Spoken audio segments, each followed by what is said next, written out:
let's kick this off right here. Welcome to The Explainer. Today, we are going to get you ready to absolutely dominate your 2025 fantasy football draft. We're not talking about old school tips here. No, the game has changed, and it's time your strategy did too. So, let's dive into how this all started, because it's a pretty wild story. Picture this.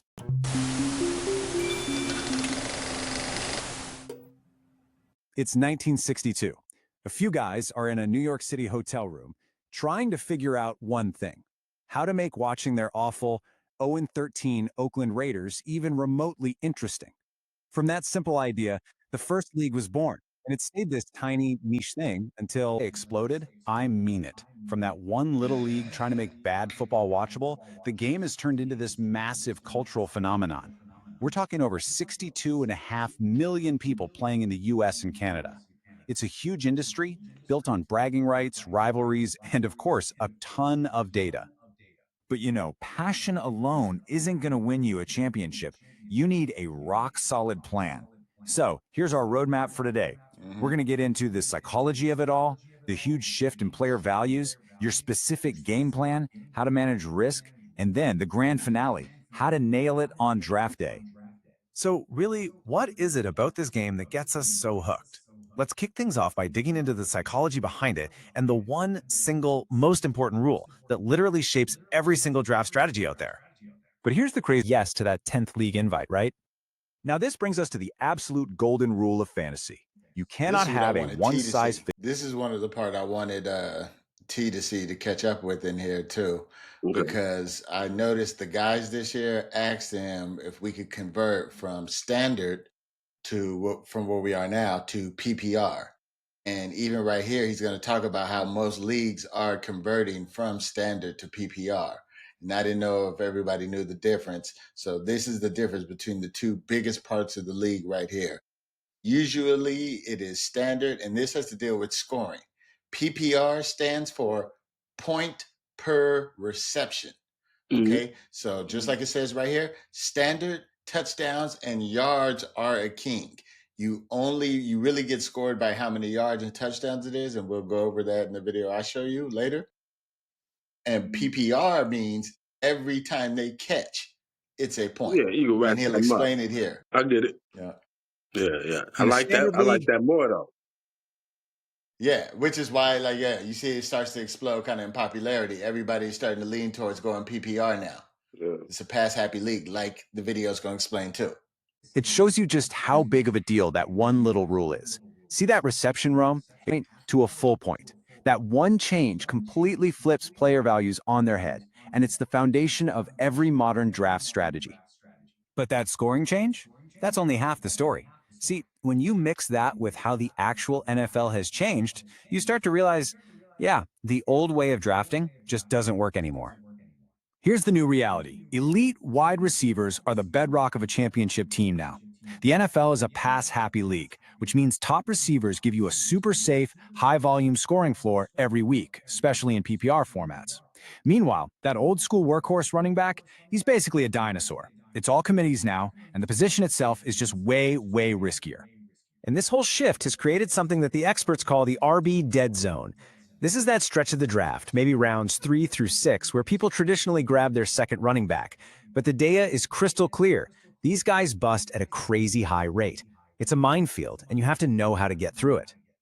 Okay, so we've got the new landscape down, wide receivers are king, and the RB dead zone is dangerous. So now, let's actually build your playbook with a specific, actionable game plan for those onesie positions, quarterback and tight end. We only start one guy a week. All right, when it comes to quarterbacks, the data for 2025 points to a very simple, very clear philosophy. You either pay up or punt. That's it. Why? Because there's basically zero value in the middle rounds. So option one is you pay up. You spend an early pick, we're talking rounds 2 to 4, on one of the true game breakers. A guy like Lamar Jackson or Josh Allen who can win you a week all by himself with his arm and his legs. It's a huge advantage. Option two, you punt. You just wait and wait. You completely ignore the position until the double-digit rounds, and then you take a shot on a player with massive upside, like a Caleb Williams. The whole key is to avoid that messy middle, where the difference between the 8th best QB and the 14th best QB just isn't worth the price. And you know what? When it comes to tight ends, which is always a frustrating and shallow position, the exact same logic applies. It's pay up or punt. You can pay that premium price, maybe in the second or third round, for a real difference maker. A guy like Brock Bowers can give you the same kind of production as a top wide receiver, but from your tight end spot. That is a massive, massive weekly edge. But if you miss out on those top guys, do not panic and do not reach for a lesser player. Instead, just punt the position. Wait until the very late rounds and grab a lottery ticket like Tyler Warren or Kyle Pitts. Save those valuable mid-round picks for other spots. All right, so we've got the big picture strategy locked in. Now let's zoom in and talk about specific players. See, a winning draft is all about finding those little market inefficiencies, spotting the guys who are overpriced, finding those hidden gems, and knowing how to price in risk. And remember, a great draft is just as much about who you don't pick as who you do. You got to be careful with players like Jahmyr Gibbs. I mean, he was awesome last year, but his touchdown rate was insane and is almost guaranteed to come down. That makes his first-round price tag super risky. Instead, you can find great value later on with high upside rookies, like an Emeka Egbuka, who's a polished player with a clear shot at getting a lot of targets. If you want to understand risk, just look at what happened with Christian McCaffrey last year. First, he skips practice for an unknown reason. Then, the team says it's just a calf strain, he'll be back in a couple weeks. Then, boom, he's a surprise inactive for week 1. And suddenly, it's an Achilles issue. He finally ended up on injured reserve. It's the perfect example of why you have to track player health and be really skeptical of what teams tell you. So, we have our strategy, we know the philosophy. Now, let's put it all together.